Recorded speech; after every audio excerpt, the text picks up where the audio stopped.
తొందరపాటు వలన వచ్చే అనర్థాలు ఎక్కువగానే మనం అనుభవిస్తూ ఉన్నాం. తగు సమయాన్ని వెచ్చించక ప్రభు మనకిచ్చినటువంటి ఆలోచన శక్తికి సమయం ఇవ్వక తొందరపాటు అనేక కీడులకు మనల్ని దారితీస్తుందండి. ఈరోజు అన్నీ కూడా త్వరగా అయిపోవాలి అనేది మన యొక్క ఆలోచన.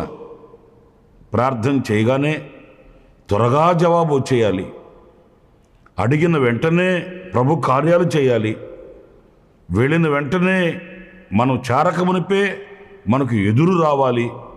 ఇలాంటి ధోరణి మనకు కనిపిస్తుందే కానీ నిమ్మలంగా కాస్త ఆలోచించి ఆలకించి వివేచించి